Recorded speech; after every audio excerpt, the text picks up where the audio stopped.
pursuant to school committee policy, we need someone to make a nomination for chairperson. Madam Chair, I hereby nominate Judith Cobden for the position of chairperson of the Warwick School Committee. Second. Are there any other nominations? Hearing none, you can take a vote. All those in favor? Aye. Aye. Any opposed? All right, 3 to 1. Ms. Cobden, you're the chair. The meeting is yours.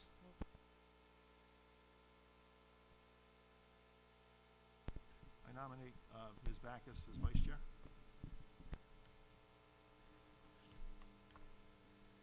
Do we have any other nominations? Oh, do we have a second for that?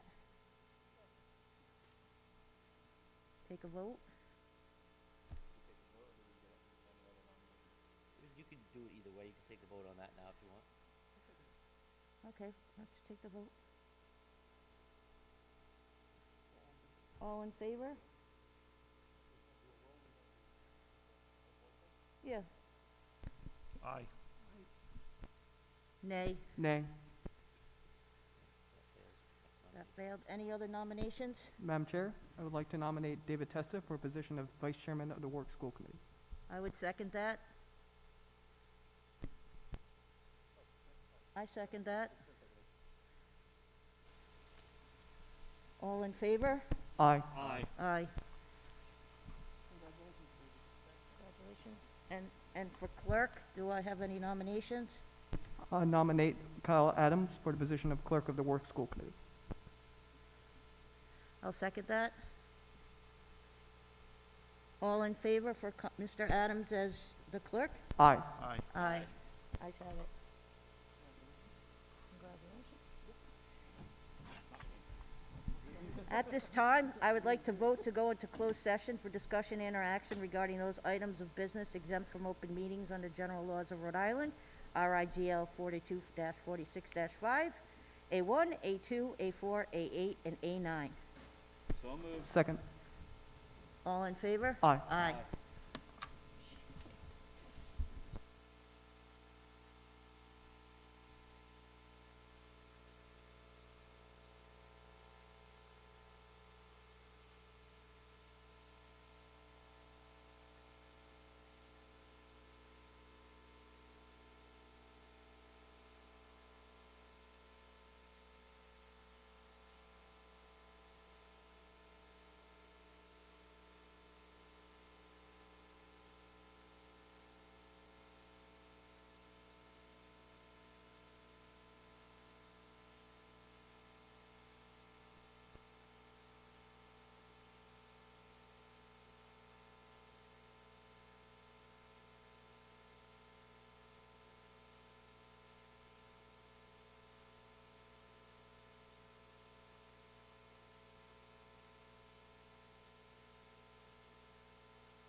Check 1, 2.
Okay, back.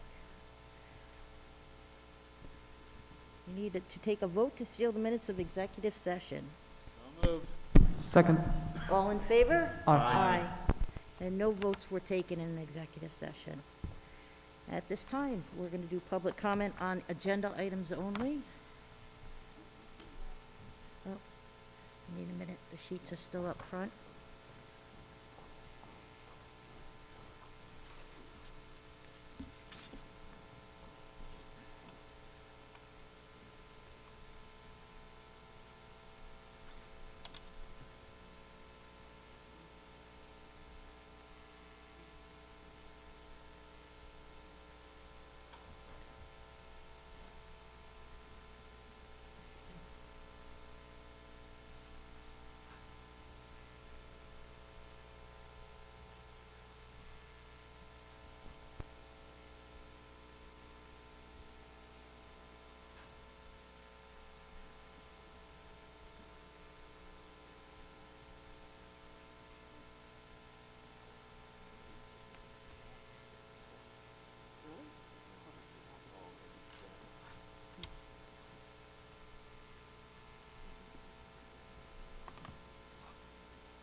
Okay.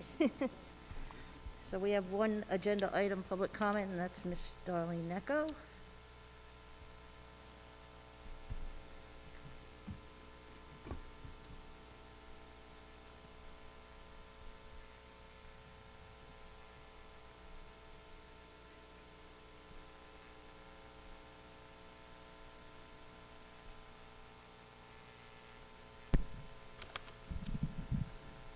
Good evening. Thank you for the opportunity to speak. First, Happy New Year. Secondly, congratulations on the election this evening, Ms. Cobden, Mr. Testa, Mr. Adams, with your positions on the school committee. I have two agenda items about which I would like to speak. The first is the district strategic plan, and I just want to commend Dr. Cecil in leading the committee on working on this plan and having it completed in a pretty short amount of time considering the pandemic, and we had to meet virtually, and we couldn't have the large public forums that we had last time, so this time we had to rely on surveys and small group follow-up sessions with members of the committee speaking to members of the public to get their feedback and input. So I hope you approve the district strategic plan so the district can move forward. It was truly a collaborative effort among numerous stakeholders in the district. And then the other agenda item is the high school projects agenda item. I think you know that moving forward, getting new high schools built is an urgent matter. In the news recently, we've seen East Providence High School prominently featured. Warwick can do the same. We need new 21st century, maybe even we at this point should look forward to 22nd century facilities to give our students every opportunity that they have to succeed in school. So thank you. Thank you very much, Ms. Necco. Okay, go to recommended actions. Approval of minutes of public sessions, December 14th, 2021. Second. My apologies. Something's wrong with the microphone. Okay. My apologies. Second. All in favor? Aye. Aye. Approval of warrants from January 11th, 2021. Second. All in favor? Aye. Aye. Aye. And approval of transfers, January 11th, 2021. So moved. Second. All in favor? Aye.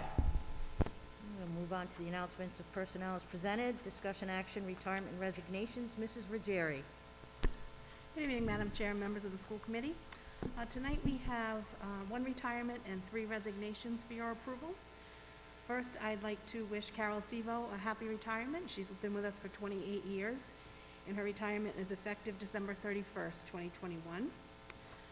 We also have Christine Cobb, the Assistant Director of Special Education, with a resignation effective January 7th, 2022. Ashley Duggan, school nurse teacher, 1 year only at Scott, effective December 24th, 2021. And Harley Ann Lesher, math interventionist, 1 year only, effective January 26th, 2022. So I do need a vote on those. Move approval? Second. All in favor? Aye. Thank you. And I have 3 courtesy announcements. I would like to welcome Kaylin Polly as the elementary secretary at Greenwood Elementary School, effective January 3rd. Heather Gearhart, school nurse teacher at Cedar Hill, effective January 3rd. And Donna Moretti, school nurse teacher at Lippett Elementary, effective January 10th. I'd like to welcome them all and wish them good luck in their careers.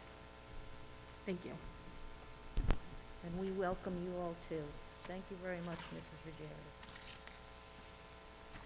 And next is the recognition for Studio 107, $30,000 Champlin grant. Mr. McCaffrey.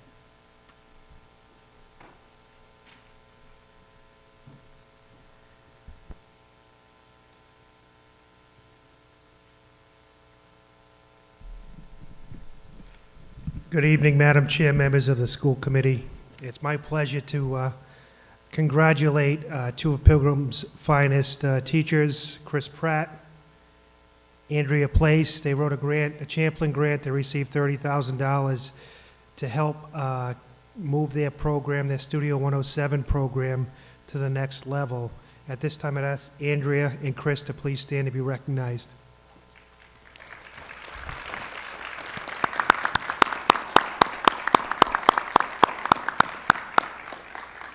I would also like to add that even though both Andrea and Chris are 39 years old, they've, at their young age, they've reinvented themselves. They've reinvented their program. You have to remember they're in my generation. We didn't have the technology that we have today. They're all self-taught, and they've done an amazing job with Studio 107.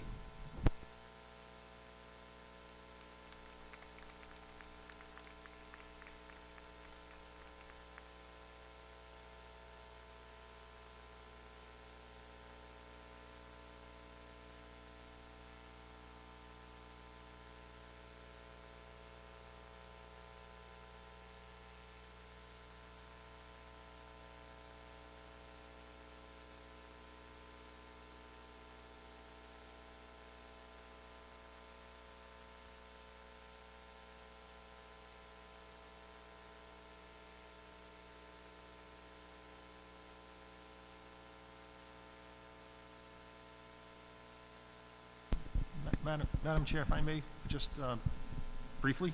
Sure, Mr. Testa. Thank you. Mr. Pratt and Ms. Place, I want to thank you.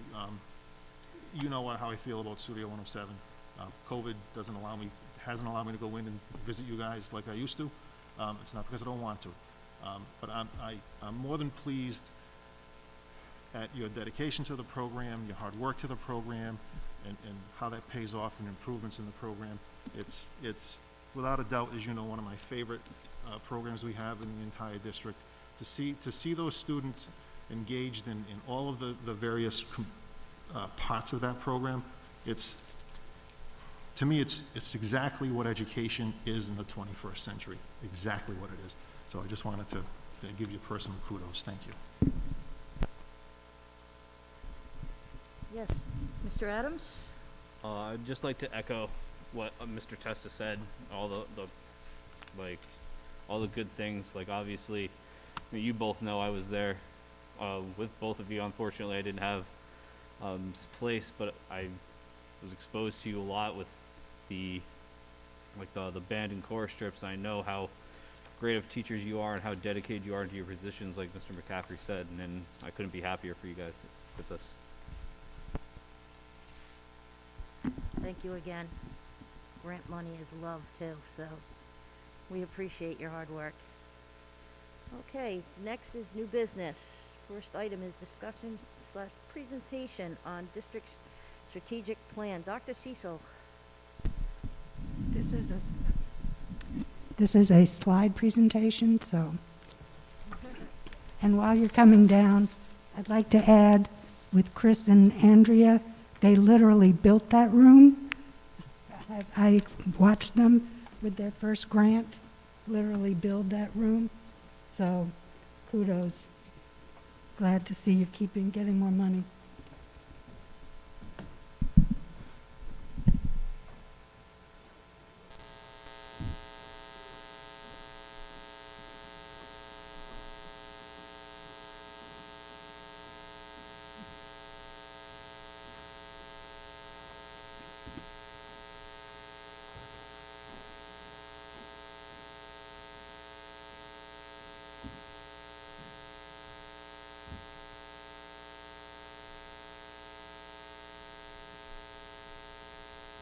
Okay, so as Darlene mentioned, we have been working on the district's strategic plan.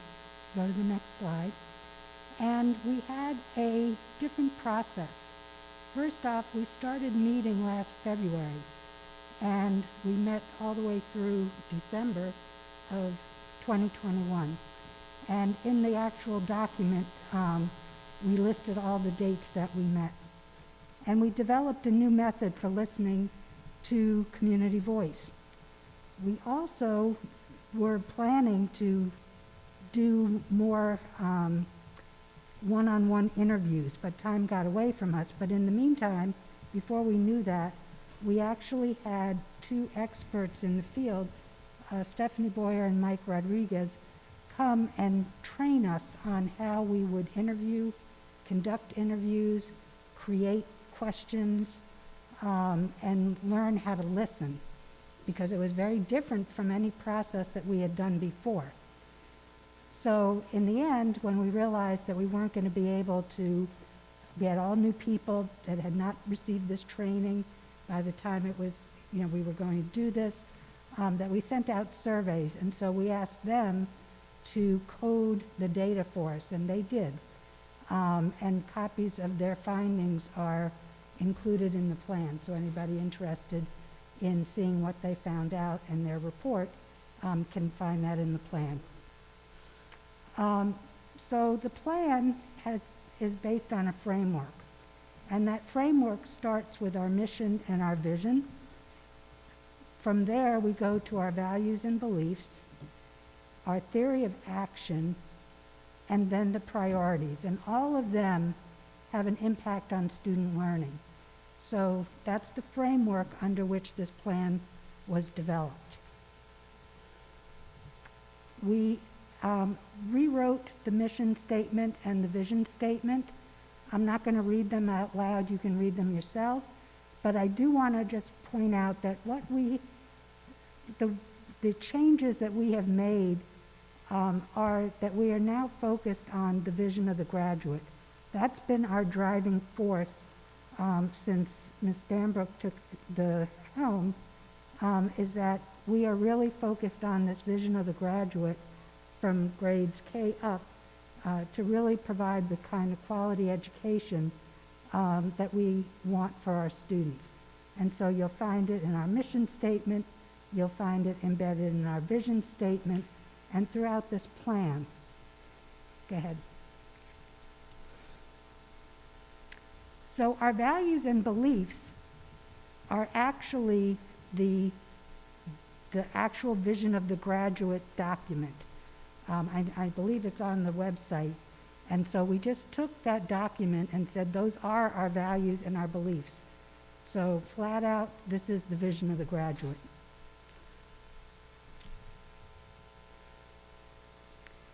So based on our beliefs and our values, this also is part of the vision of the graduate.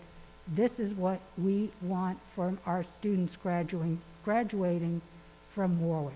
This is what we want them to do, to know and be able to do.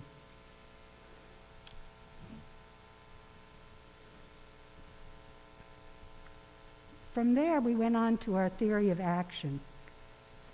Theory of action is a thought process that says we take our ideas and say, when we do something, then something else will happen so that.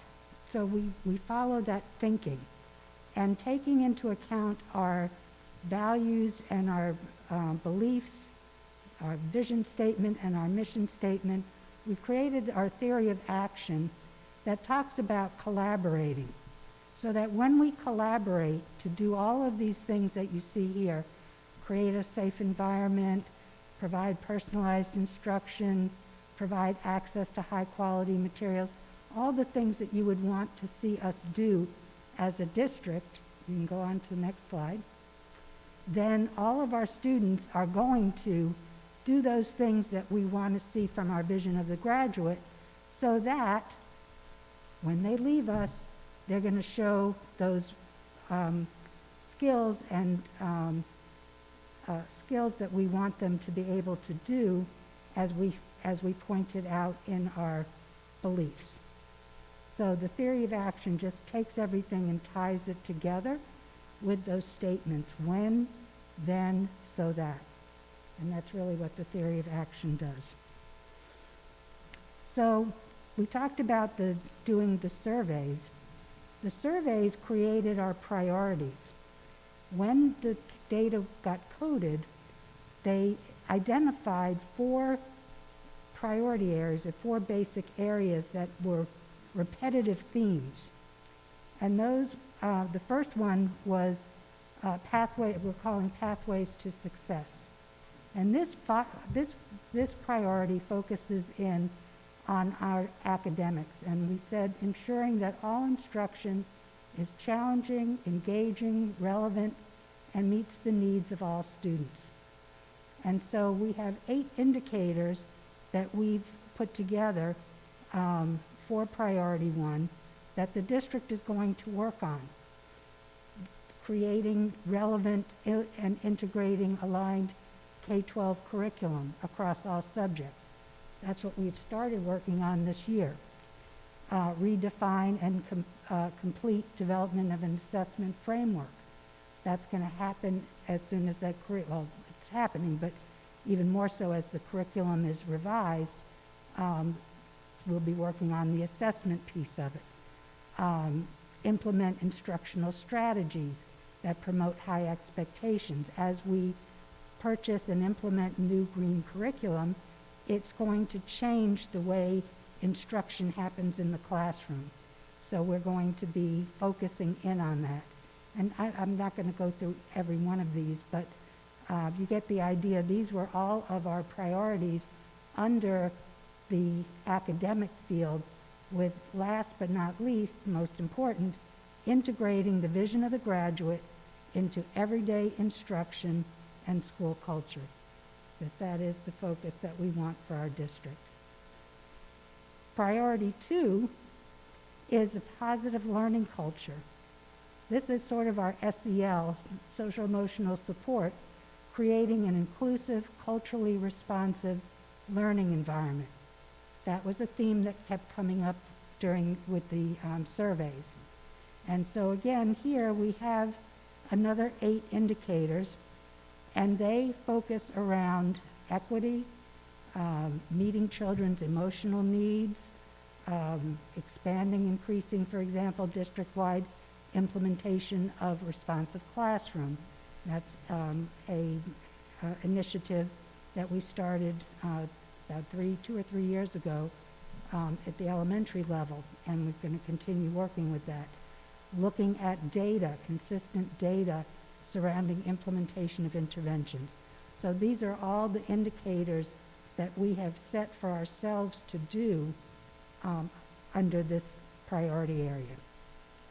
Go on to the next one. Priority 3 is an engaged community. This is where we strengthen family engagement, community investment, and open communication. Communication, as you would guess, was a big theme that came up throughout. And so it falls under this priority. So we're going to be looking at increasing and improving family connections to develop a more supportive and collaborative partnership. We're going to expand and enhance opportunities for stakeholder voice. We're going to engage various audiences through social media outlets by providing timely, relevant, and regular posts. I know you've heard we're going to be updating and changing our website and doing more social media so that we are more transparent and making sure that the community at large knows what's going on in the district. Go ahead. And our last priority was safety and security. And that was creating and maintaining safe and secure facilities. And we know that we are doing this, but we wanted to be sure, and parents, wanted to see their buildings improved and kept clean. And so we are putting those in here so that we are sure to continue to work on keeping our grounds safe and clean, and the inside of our buildings maintained for safety, and that's what this last priority speaks to. Go ahead. So how do we evaluate all this?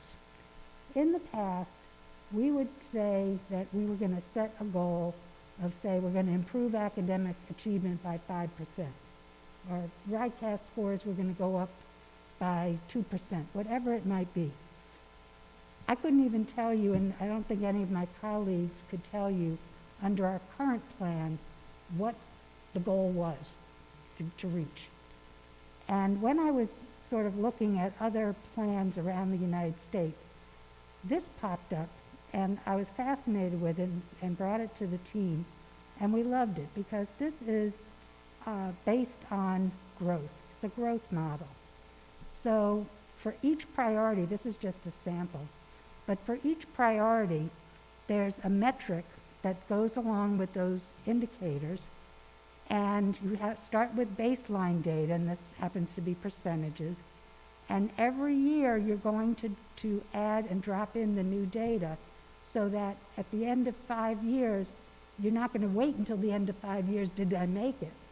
You're going to be looking at it every year, putting in the new data and saying, is this working?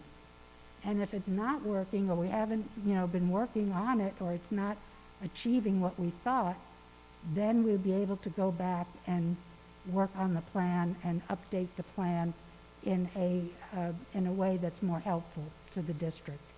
So we have metrics for each of the priorities. We looked at all kinds of data from attendance and discipline, survey work data, even the number of projects that are completed under construction, just a whole host of data, and that's all in the actual report that you can see. Go ahead.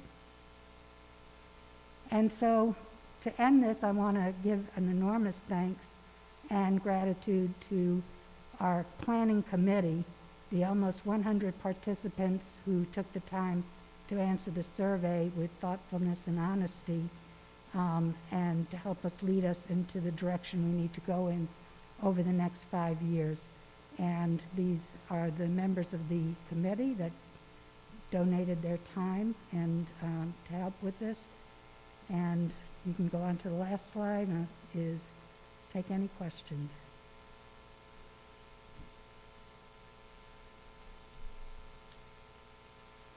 That's it.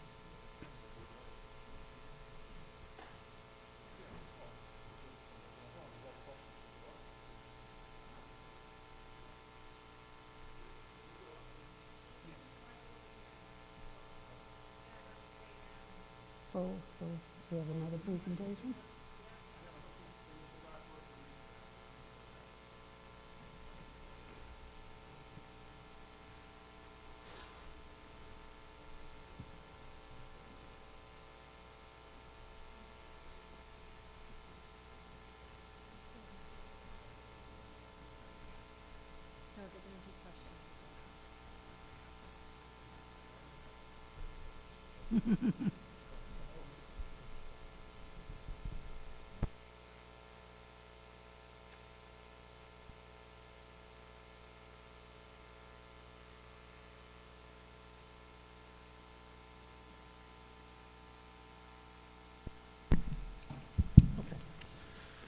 This is weird. Okay, thank you. Just some comments, and then there may be a question that comes through here. Seeing the presentation, if anyone's ever read the 7 Habits of Highly Effective People, habit number 5 is beginning with the end in mind. So I think by using that vision as a graduate, that's the end, right? So everything we do wraps around that, so which is good. I noticed there's a lot of social and emotional attention in the plan, and I think that's directly correlated to developing it in the middle of a pandemic. So when we see the wreckage that's been caused so far, so we have to address that, and I'm pleased about that. I'm really pleased about the data sheet and the process by which we're going to do that. Every year we'll see how we're trending. It makes no sense to just set the end date and then see where you are after 5 years, because that's a lot of wasted effort if you didn't get there in those 4. So, and the last thing I'd say is, this system is a big ship, and I'm very encouraged that I think over the last, I'd say 4 or 5 years, I think we're really starting to now turn this thing around and realize we have to turn this thing around, because in the full the strategic plan you give us, you have all the demographic data and our cost per student. And we really need to get a better return. We need to get a better bang for that buck. And I don't think anybody would argue that. So I'm encouraged. I want to thank everybody involved because there were a lot of people involved. And it wasn't the best environment to get this done in. So thank you to everyone involved.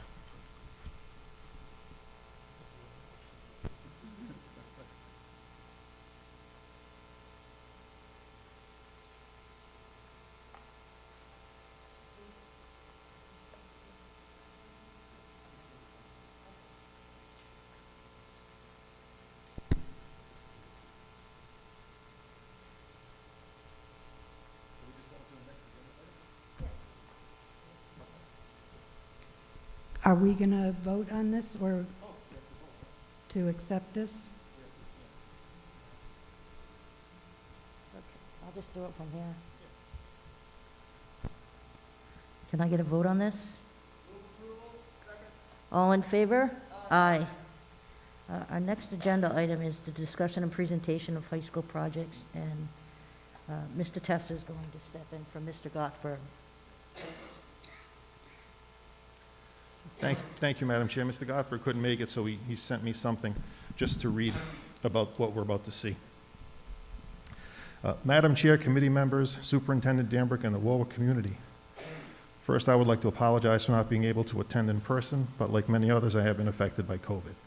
Apology given, we would like to bring the school committee and the community up to date on where our team stands with bringing updated high schools to the city of Warwick.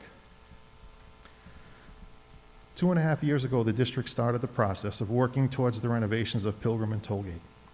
Frank Larker was brought on board as an educational planner. Multiple stakeholder meetings and community forums were held to gather as much information and community input as possible to determine the direction we would need to take to move our high schools to the 21st century. When COVID hit, momentum halted and the process stalled until early 2021, when the school committee agreed to start again in earnest and go ahead with the stage 1, providing necessity of construction, stage 2, schematic design, process, and submissions to RIDE. An RFQ was put out so that a qualified team could be selected to put the stage 1 and 2 submissions together. All RFQ submissions were reviewed and scored by a team consisting of administrators and building committee members. The Sakosho and Associates and SAM, is it SAM or SAAM? SAM, okay. And SAM team were clear winners and were approved by the school committee. A contract was negotiated and stage 1 and stage 2 work started as soon as possible in the spring of 2021. In July of 2021, the team brought the first rendition of the renovation concepts to RIDE via a Zoom meeting for their review and feedback. RIDE's feedback was immediately given and negative. I was there, I saw that firsthand. RIDE did not agree with renovating the high schools due to difficulty in the phasing of construction and the fact that students would be impacted by construction for 4 years. A whole class of students would pass through under construction. We were told that RIDE would not support, nor would they eventually approve the renovations, and we should go back to the drawing board and consider building new high schools. This feedback was taken back to leadership, both district and city, and the team was given the green light to change direction and restart the process of going for new high schools instead of renovations. The team immediately switched gears and started from scratch. Multiple meetings were held with administrators, teachers, department heads, and union leadership to get input from all on what would be needed to bring our high schools into the 21st century. This input has taken into consideration and put into the design concepts you are about to see. Our stage 1 was submitted on September 15th, excuse me, and has been approved, and we are moving towards a stage 2 submission on February 15th. RIDE has reviewed the new concept and has enthusiastically endorsed our direction. With us tonight are the design team of Steve Guglielmo and Michael Van Hamel from Sakosho and Associates, Koos Lau, Ed Bourget, and Katie Kernizan from SAM Architects. They, along with many other team members, have conceptually designed a model high school that will take our district and city into the 21st century. The model school will be similar for both Pilgrim and Tollgate, but with differences to give both equity and individual identity. Career and tech will be integral in both schools. And now Katie Kernizan will lead us through the presentation. Thank you.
thank you so much for having us tonight.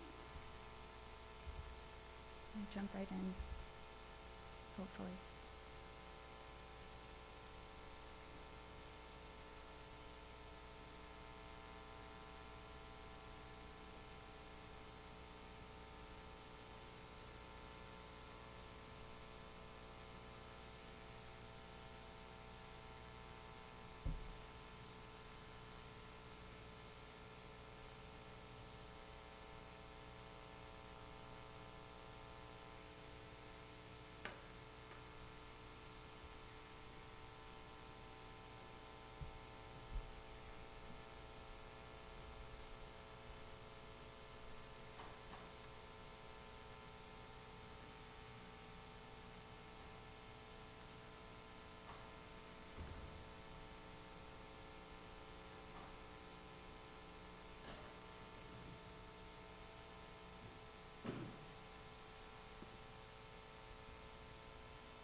Thank you, Ed. Okay. I think we can just jump to the slide 3. Okay, great. This is the adjacency bubble diagram developed by our educational planning consultant together with the schools at the visioning sessions in the spring of 2019.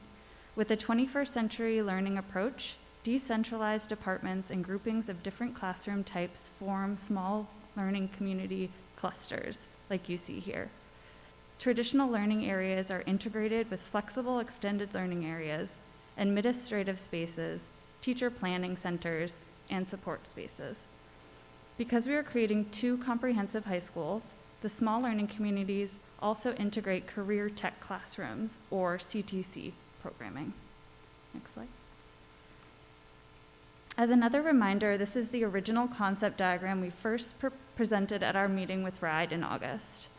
And this matrix on the left outlines the comments made by RIDE at this meeting. Throughout Stage 2 schematic design, we have been actively working to refine the original concept diagram into a project that further responds to RIDE's comments. In doing so, we presented this list of corresponding design considerations to RIDE in November, which include the major goals of the projects. Next slide.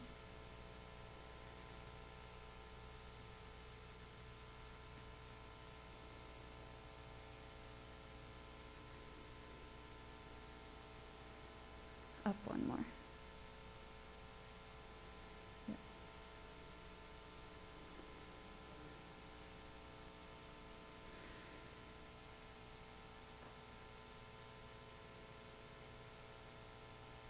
The development of a model school has been adapted to both site locations. At Pilgrim, we've sited the new building to the east, which borders the adjacent commercial context. As a reference, you can see the demolished existing school building outlined dashed in red. The parking is set back from Pilgrim Parkway, establishing a generous landscaped buffer between the residential neighborhood, as well as serving as a bioretention zone and acoustical barrier. The vehicular traffic plan is designed for peak high-volume traffic with maximum flexibility and adaptability for current, future, and occasional traffic patterns. Parallel bus and car drop-off lanes and 3 drop-off locations at 3 building entrances reduce pedestrian travel distances and disembarkation time. The stadium and sports fields are linked with the gymnasium entrance to the west of the site, and all the sports fields are oriented optimally relative to the sun path. Next slide. This is Tollgate High School site plan. The difference between the two sites is that the building's actually mirrored on this site. The building's located on the left, as you see on the slide. That's the high elevation of the Tollgate site, and then the stadium's located at the low elevation. And we're proposing to reuse the culinary arts building for some of the sports fields related activity programs. We have developed a 2-story building, and here we're showing the overall first floor plan diagram. The building is organized around this central spine in the middle that we're calling the boulevard. Serving as circulation space as well as occupied by the learning and dining commons, we see the boulevard as an active public space with visual and physical connections to adjacent programs and the outdoors. There are 3 small learning communities on the first floor to the east, and the gymnasium and the auditorium to the west. You'll see the colorful composition of the small learning communities that is reminiscent of the early visioning bubble diagram, bringing together different departments. The light blue extended learning areas are multi-purpose, collaborative learning spaces, open to all departments, which encourage additional cross-curricular engagement between classrooms. Next slide. There are 3 more small learning communities on the second floor, as well as additional programming at the gymnasium. The classrooms are oriented to the ideal north-south building orientation, maximizing the quality of light for learning. As a model school designed with adaptability and flexibility in mind, the academic wings can expand or contract as needed to accommodate the differing CTC offerings at the 2 high schools. Next slide.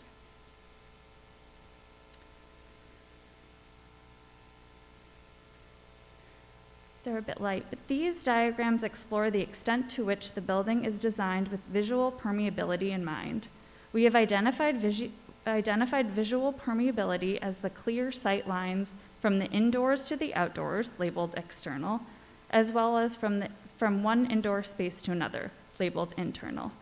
In addition to the windows along the perimeter, the green arrows show the direct or the indirect visual connection of the indoors with the outdoors.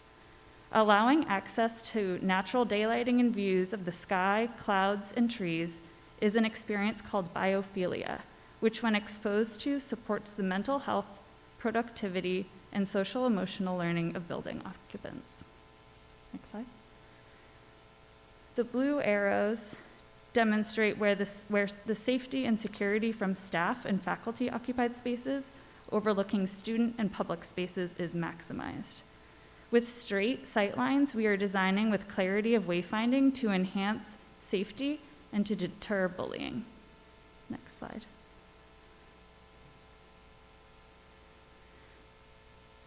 Along with in-depth security coordination, the next 2 diagrams illustrate how we've planned for safe areas in the building through function and materials. Here on level 1, for example, areas of shelter are provided in the public spaces of the learning and dining commons of the boulevard. Next slide. On both levels, you can see the shadow zones highlighted within the classrooms where groups of students are protected from activity outside the classrooms. By nature of the material, the masonry egress stairs also act as areas of refuge.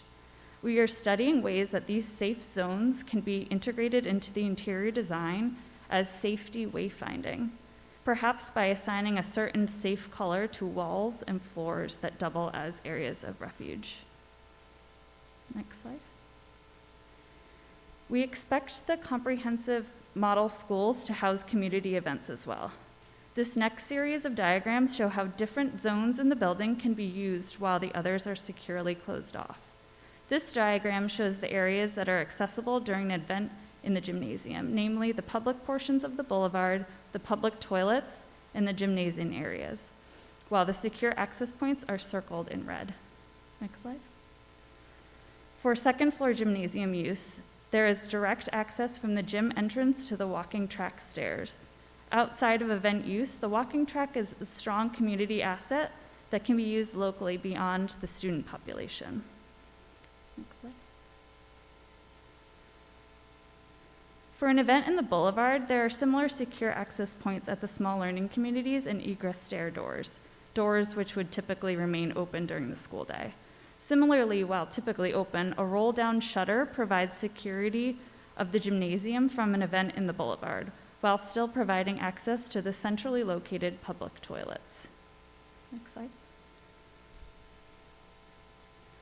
For an event in the auditorium, there are similar security measures as mentioned previously, as well as additional access to public toilets provided in the main entrance lobby. Next slide. This is an aerial view of the building from the southeast. The 3 volumes on the east, on the right, are the academic wings housing the 6 small learning communities. The gymnasium volume to the west relates to the sports fields beyond. The auditorium is also to the west, defining a prominent corner of the building. And connected to the main entrance, the boulevard runs through the middle, linking the programs on the east and the west. Next slide. We have focused on the economy of materials for efficiency and panelization of the facade. The first floor is composed of large format masonry as the base with punched windows. The second floor is composed of a rain screen system with segments of glass, photovoltaics, metal, and fiber cement panels. Next slide. The entry to the new school is clearly defined by the intersection of 3 basic massing elements: the first floor base, the second story facade, and the auditorium. The geometric composition of the 3 building masses creates a well-protected entrance, eliminating the need for costly architectural components such as a canopy. Next slide. The composition of materials further defines the entrance, clearly signaling where to enter from all angles of approach. Next slide. We've coordinated the facade modules with the structural grid of the building for flexibility and adaptability. We regulated the floor-to-floor heights at 14 feet throughout so that a CTC classroom can be swapped with a general classroom space, for example, without interrupting the overall design or the facade. Next slide. PV panels have a 25 to 30-year warranty, and with the removal of 6 machine screws, these can easily be repaired or replaced. Next slide. While they are integrated within several small learning communities, we are exploring ways of connecting programs like art, CTC, science, and other core academics. In this exterior perspective, you can see the use of the courtyard space between small learning communities for outdoor cross-curricular engagement. Next slide. The 720-seat auditorium provides space for both music and theater productions. It is simple, accessible, and also functions as a teaching space. It uses wood, glass, and masonry materials for their biophilic and acoustic properties. Next slide. Visibility to the gymnasium is shown in this perspective view from the boulevard through the Hall of Fame entrance and into the gymnasium. Decentralized administrative conference rooms are accessible from the public zone of the dining commons and can serve as flexible meeting spaces with an example of additional administrative oversight to the boulevard. Next slide. Like the dining commons, the learning commons are located within the boulevard with visibility to and through it. We have zoned the learning commons so that it is accessible and visible, but also contained by way of glass partitions and book stacks. Next slide. The learning stair not only connects the activities from the first to the second floor, but also serves as programmable circulation space. It is an extension of the more public side of the learning commons where students gather and move. Next slide. This is a perspective view of the second floor boulevard overlooking the first floor learning commons. As an extension of the boulevard circulation, the clearly zoned extended learning areas also have direct connections to the exterior. Revealing the structure and exposing the makeup of its materials, we believe the building itself can serve as an object from which to learn. Next slide. This interior perspective shows the concepts of permeability with both exterior visibility to the outdoors and interior visibility through observational adjacencies of the level 2 programming. 2 sides of bleachers serving 1,316 seats flank the double height volume of the gymnasium. Next slide. The gymnasium's double height volume not only allows for a walking track, but also a rock climbing wall extending vertically. There is direct visual and physical access to the outdoor fitness and sports fields beyond this indoor fitness area. While activating this area, the glass also brings natural lighting into some of the more internal gym program spaces. Next slide. This final perspective view demonstrates the experience of passing through or occupying the Science Conservatory Bridge. While science classrooms are no longer departmentalized and are spread amongst different small learning communities, the conservatory acts as another way to connect small learning communities via educational programming and biophilia. Next slide. We've prepared an animation for you to walk you through more of Warwick's comprehensive model high school. If there are questions following the animation, I'm happy to answer those.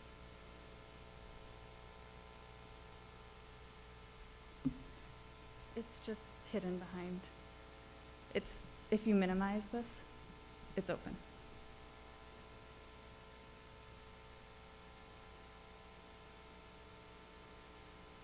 Yep. Just hit play.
Thank you very much, all of you. I can't tell you how excited I am, hopeful I am that the community shares, my optimism and my hope for this. The amount of work that's gone into this, especially after the first meeting with RIDE in July, like I said, the one I was at, and as I told Mr. Gothberg, I don't know buildings, but I know people, and I could tell from a Zoom meeting where RIDE stood on the original plan for renovation. And they made that very loud and clear. And the work that your teams have put together, Mr. Gothberg, Jen French, who's in Steve's office, all those people, that is Herculean work.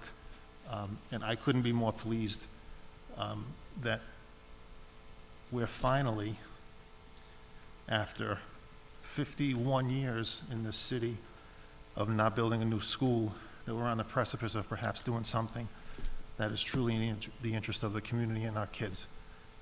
So I want to thank you. I just can't say enough about it. So now we just got to figure out how much it all costs. So thank you. Yep. I just, we spent so much money to create high schools that we're going to stay in the same place and use them. It's disappointing that RIDE did not give us the information a lot sooner, because we've spent millions of dollars over the course of this process. It's maddening. Thank you. Yes, Mr. Cornell? Yeah, so, like, this was very impressive, and, these schools, like, they look very modern, and, like, we could really, like, make a name for ourselves in Warwick, because, like, seeing other school districts, when they build new schools, it can really attract students and attract families to that community, and that's what I hope we can do here in Warwick. And, also, just a suggestion, looking at the presentation, is, the architecture was, excellent. It's just, I think we need to put some, maybe more plants and trees, like the grounds, we can maybe make gardens around the, outside of the grounds, and, have some trees. And even inside, maybe we can, like, plant some, like, small trees that don't grow that large, and have them just around the corridors, around the hallways. We could really be innovative with this, because I think, and that'll be great for, because there's studies, and trees can be really good for mental health. And if we have that, all over the school, like, that could really, like, make the atmosphere much better. So I think that's something maybe we could look at. Like, Mr. Adams? I think I would echo what my colleagues have said.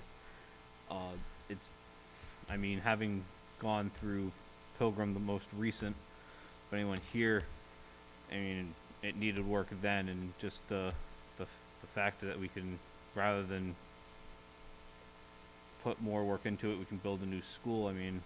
How many years did you say it was since we had a new school? 51. Yeah, 51. So I think the idea of updating what our high schools have, and we can potentially bring a lot more to the city. And as Mr. Testa said, it's good for the community, it's good for the students, and I'm very excited to see where this goes. Thank you. I just would like to add that I too am a graduate from Pilgrim, but much longer ago than Mr. Adams. But I was there in '86, and it needed work then. And there's people in here that have graduated even before me that would say they needed the work on it back in the earlier '80s. So, if not '79, I think. So, it just, me personally watching it, it's invigorating to imagine like that would be my old high school in a sense. And I think you guys did a great job, and it's exciting, and I hope that, as we discussed before, you can help us with the PR work going forth to the community to get people as excited and energized as probably everybody after seeing that in this room is. So I want to thank you again for your hard work, and we look forward to continue working with you, and hopefully we can come up with the right price. Thank you. Thanks so much.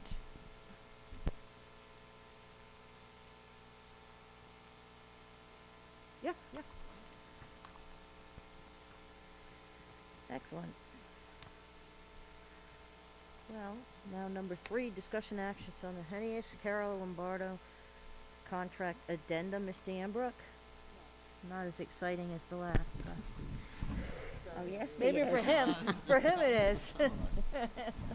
Madam Chair and members of the school committee, I am requesting that the committee approve the Hennius Carroll Lombardi Law Firm contract addendum that was presented in executive session. Second. All in favor? Aye. Aye. Ayes have it. You're welcome. Thank you for your hard work. Next, discussion action, Ecogy Energy Letter of Intent, Mr. McCaffrey. Oh, sorry.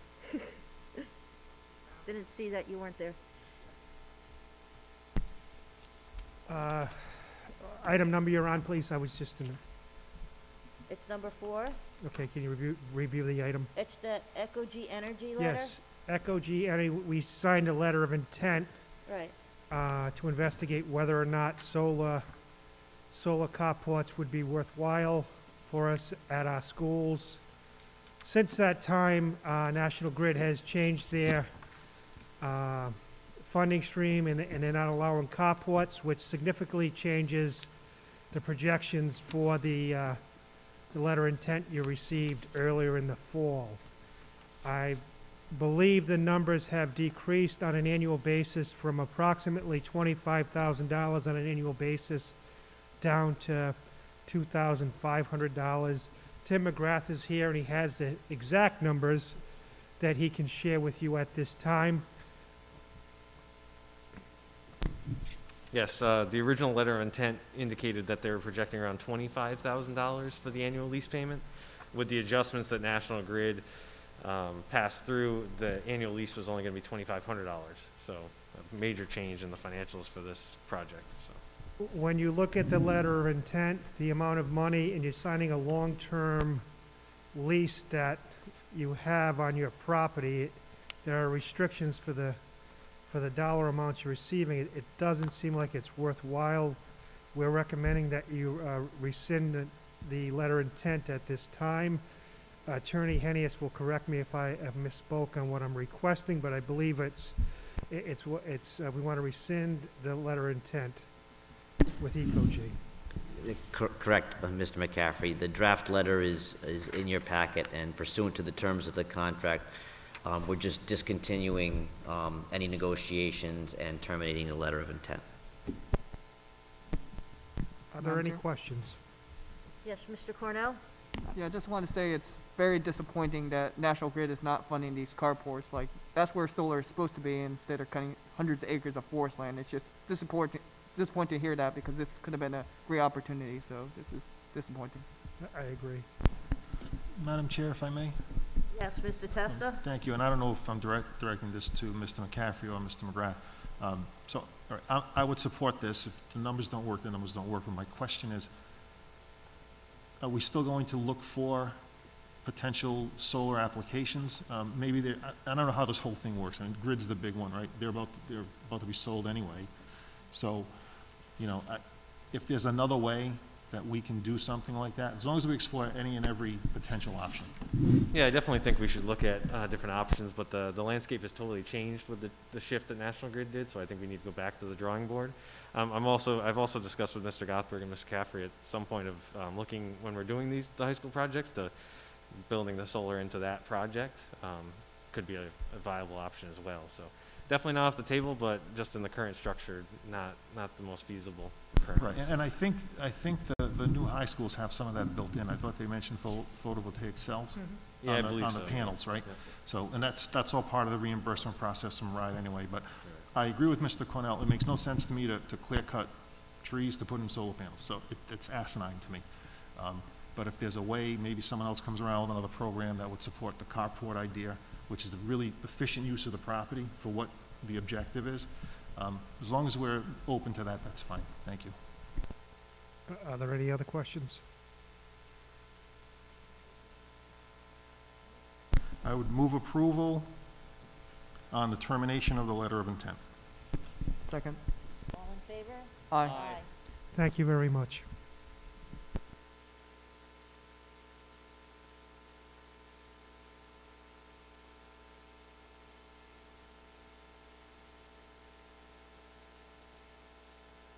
I'm not sure if everybody's aware, but there was another executive order put out for the month of January by the governor about, it's a little different than our last order, but it's saying that if we need to, we can have our meetings virtual again. And I wanted to discuss this with the rest of the committee, as I think that's the route we need to take as far as making a decision on this. As far as I look at it, I think it's helpful that if someone in our group gets COVID or has to quarantine, we do not have to change our meetings.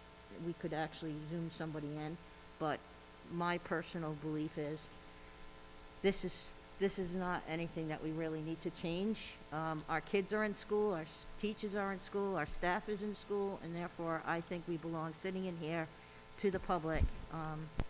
And I just want to hear everybody else's feelings and then take a vote on this. The one thing I will mention, it is right now the order is only for January. So therefore, we might not even have any more meetings. Mr. Adams? My only question, within the next 20 days, if we have a meeting, in the event that someone here, because it's not just limited to us five, it's everyone in the No, administration. it's for us. Oh, it's just us five, okay, cool. In the event of like putting us in via Zoom or however that may work, how does that person communicate with the rest of the committee? Like, is that something that we have Yeah. good? Dr. Taylor, can you help us on this? Because we've discussed this already, and he has the answers. Sure can, Madam Chair. Yep, so what we would do is similar to the setup that we did in the Gorton Library, where we would put up a screen and a projector and have the audio go back and forth. Ms. Bonegg would set up the Zoom link like we used to do previously and then stream from Zoom to YouTube. And so for the folks here on the committee live and in person, you would see the screen and the folks at home and be able to communicate back and forth. And then all of that would be captured via Zoom and pumped to YouTube so the public could see it from home as well. I'm assuming that would just probably be like right there in the pit. Yeah, we'd have to get a location, maybe even off to the side, so we all could see the That folks over person, there. okay. Yep. Alright, I'm good. Madam Chair? Yes, Mr. Testa? Thank you. No, I support in-person meetings. I think what you said, we've got staff and students in our buildings. I don't know why we can't meet in person. It makes no sense to me. I'm not a fan of the virtual meeting anyway. The question I have for either you or Mr. Henny is, are we obligated with the change, if we don't change how we do our meetings, are we obligated to change how we do public comment? Do we have to offer the public the ability to maybe do public comment like we used to do, when we'd have to take written and we'd have verbal? So if I understand the question, the executive order does not require this committee or any public body to hold the meetings virtually. It gives them the option. What I would express to the committee is if you do utilize that option that's provided in the executive order, then there are certain steps you have to take. So as the chair points out, if there was a situation, let's say, where 3 members of the body had COVID or were quarantined, and you wanted to take advantage of that executive order, it would be more than just allowing those 3 members of the body to participate virtually. You'd have to set it up on a Zoom, you'd have to give the public the right to participate. So you can do it, you don't have to do anything at all. You can go completely virtual, again, just for the time of that executive order, or as Dr. Taylor was just discussing, you could go with that hybrid that this committee used for a chunk of time with regards to, both in-person and the virtual participation. Okay, so Madam Chair, before us tonight, do we want, I guess is the motion, is the agenda item just to essentially say we're gonna maintain in-person meetings, and then we cross the bridge if necessary, Yeah. then we can, okay. Yeah. All right, so I would definitely support that. I don't know if we have to come up with a hard, fast plan if 3 of us get COVID and we can't attend the meeting. We have less than 3 weeks left of the month, so. Right. Yeah. and- Yeah, I think, you know, the conversation, the chair and I had a number of conversations on this, and I think, I don't want to speak for you, Madam Chair, but I think the intent was just to sort of let the body know what the options were, and unless anyone felt strongly one way or the other, we've got 20 days left, see how that plays out. It may be we don't utilize that order at all. There was talk at the State House of that becoming actual legislation as opposed to an order. That hasn't happened yet, obviously, so I think the chair's concern was if there was some need for a meeting during the course of this executive order, you know, would anyone on the committee be opposed to doing sort of a hybrid if we needed to do that? I don't think you have to take a vote. All right, thank you. Excellent. Any comments, discussions? Mr. Adams? I mean, as everyone knows, I was a heavy user of the hybrid model before, and I think it's important to keep it open now, especially in case someone gets sick or if they have if they have to quarantine. It allows that person, whether it be me or anyone else on this committee, to still be able to participate in the meetings. So, No, I'm all and for it. I think the order is a valuable document for that reason, because we've had to change meetings because of it, so this way we wouldn't have to, so, excellent. Okay, you don't have to vote on it, but I'm glad we had a discussion about it. Okay, number 6, discussion update, monthly fiscal report, Mr. McGrath. Good evening, Madam Chair, members of the school committee. Before you, you'll find my monthly fiscal update. If you have any questions, I'll gladly answer.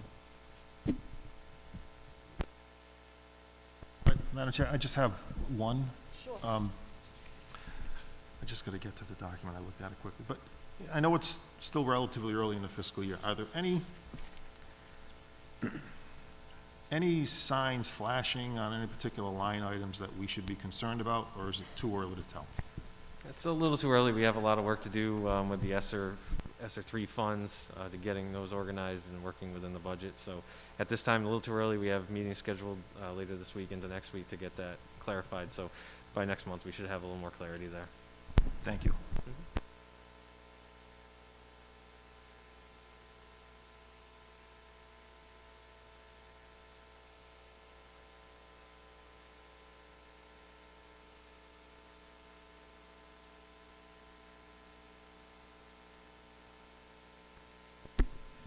Good evening. I request your approval on this contract award. If you have any questions, I'd be happy to answer them.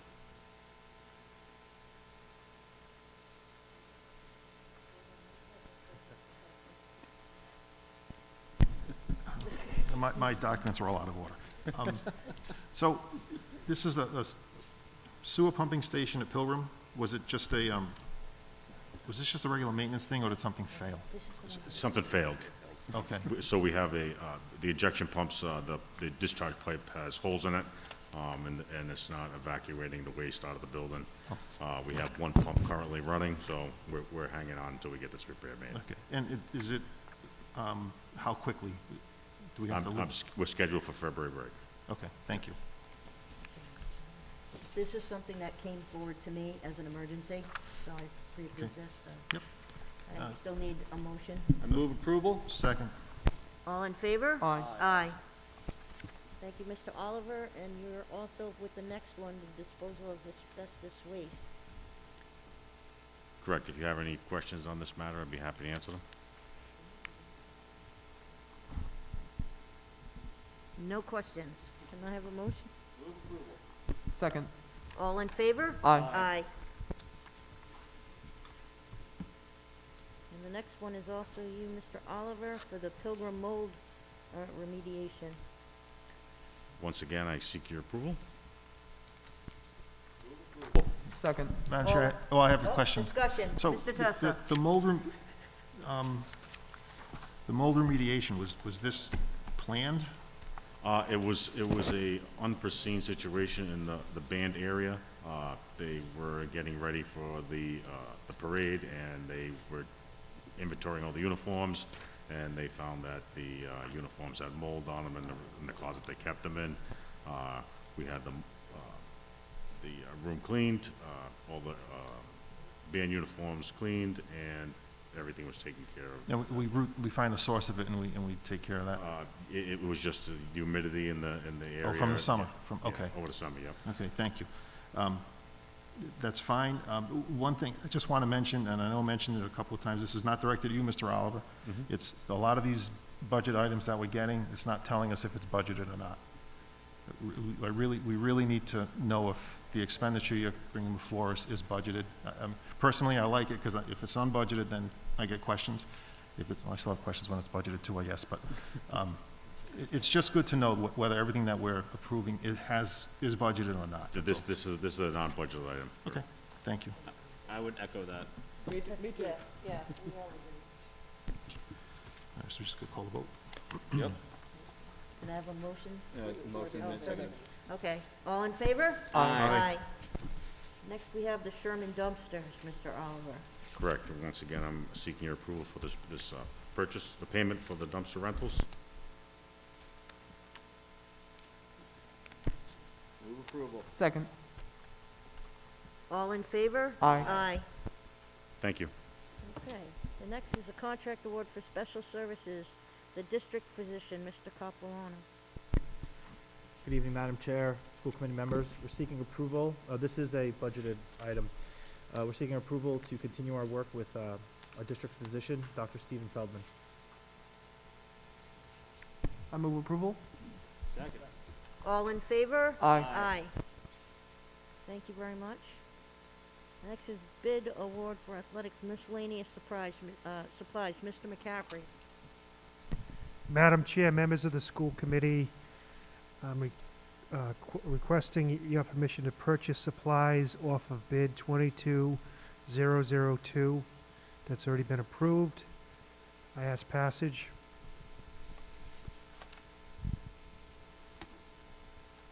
Move approval. Second. All in favor? Aye. Aye. Thank you. Thank you. Mr. McCaffrey. And the next is the contract award curriculum, Read 180, Universal Digital Access, getting started live online. Dr. Schultz. Good evening, everybody. I just wanted to ask for your approval for this budgeted expense. And it is for Read 180. We are hoping to get your approval. It's an excellent program. We used to have it here in Warwick. It's been shown to really help students who need reading intervention at the secondary level really make important gains. And so this is to pay for the pilot for the rest of this year in the hopes that we'll be able to adopt it fully next year. So I hope to get your approval on this. Any discussion? I move approval on the budgeted expense. Second. Thank All you. in favor? Aye. Aye. And don't go anyone, because you have the next one. We're looking at the K through 1 foundation materials. Yes, thank you.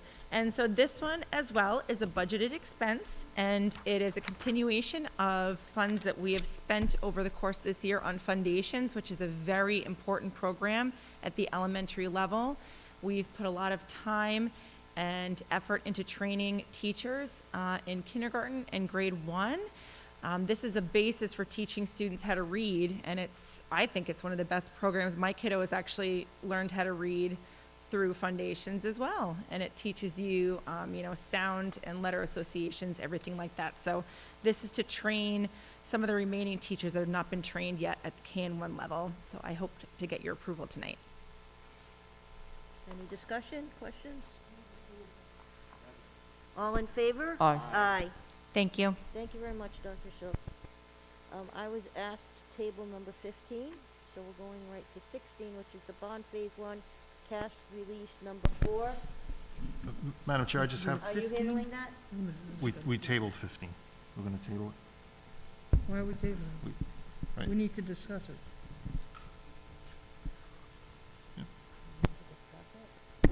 Why are we tabling 15? The administration asked to remove the item, so it was removed from the agenda. Thank you for the explanation. You're welcome. Madam Chair, on budget items, agenda items 16 and 17, Mr. Gothberg just gave me something just to read what the cash Okay. releases are. Thank you, Mr. Costa. So number 16 is bond phase 1 cash release 4. This is for Mr. Gothberg. As the city has previously released all remaining funds for our $40 million Bond 1, $20,900,000, we are seeking approval to go ahead with the following projects. So from Bond 1, Hoxie ADA upgrades, Norwood ADA upgrades, Park, Scott, Sherman, Windman ADA upgrades, and the Windman HVAC project. And we'll just do, we can do 17 too, because they're all connected. So from Bond 2, it's site work in the play area at Welk. Greenwood, site work, HVAC, electrical and plumbing. Hoxie is HVAC and electrical. Park and Scott are site work. Sherman is site work, building envelope, HVAC, electrical, plumbing. Windman is re-roofing, asbestos abatement, building envelope, and electrical. The total releases will be $23,953,000. And I did ask him about the timetable to get these done. This is an aggressive timetable. It's no surprise from anyone that we are running up against COVID-related supply chain problems. It's to the point we talk about it so much it becomes cliche, but it's true. The plan is to get as much done as we possibly can, God willing. So it's an aggressive timeline, but we're going to do the best we can. So, and I think he would say he would seek our approval for agenda items 16 and 17. Move approval on agenda items 16 and 17. Okay. Second discussion? I know that we're gonna try to do this, like Mr. Testa said, in a timely fashion. Are we still having a hard time getting a lot of the supplies? Yeah, yeah, that's That's one of the problems? yeah, it's the supplies. understand Yeah, that. yep. It's the, yeah, it's the still supplies. hard to get a lot of supplies right now. Yeah, exactly. So, Thank you. but he's gonna do we'll do the best we can, and Exactly. hopefully things break our way. Aye. And next is the public comment. We have one, Darlene Necco. Come on down.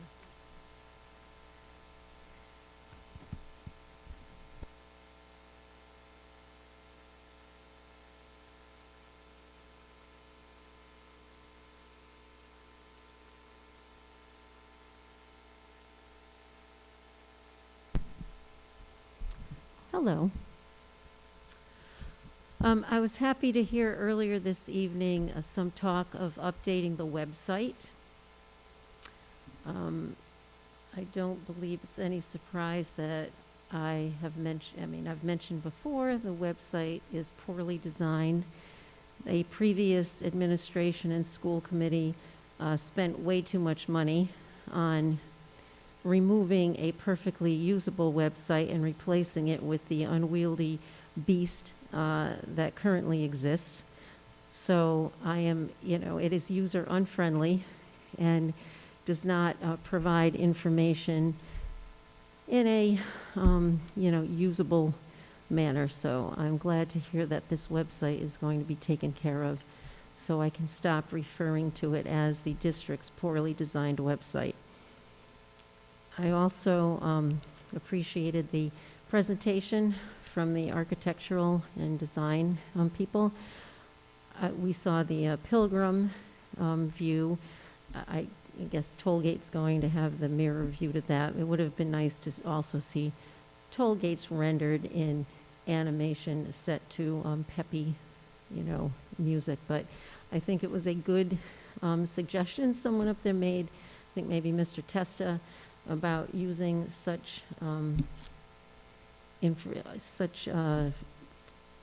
forms there for PR, that to get the public involved and excited about something that needs to be done.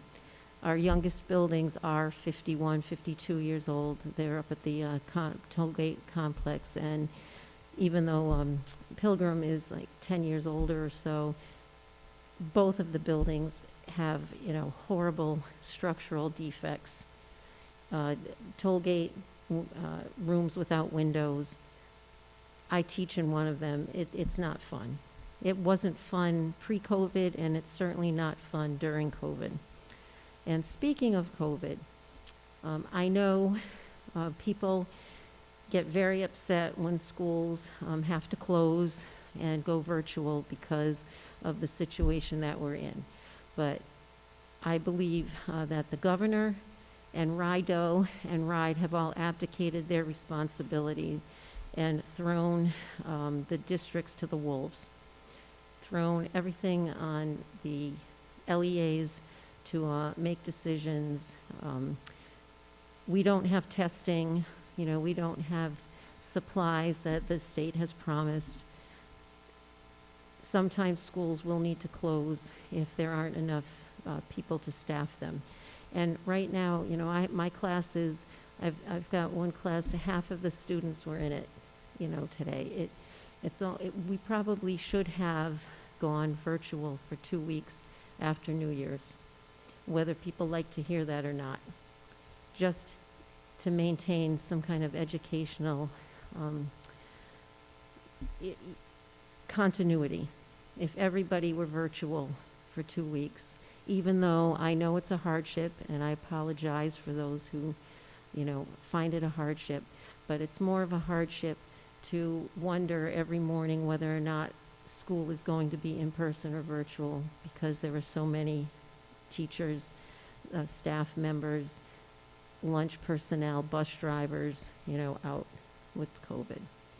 I just hope we all get through this latest surge and phase very quickly so things truly can return to normal. But as I said, I don't fault the district for decisions that it has to make when the governor, RIDO, and RIDE have abdicated their responsibility. And as far as RIDO, I'm disgusted with their inability to contact trace, to provide testing, and so on, and to throw such duties on the districts is outrageous. Thank you.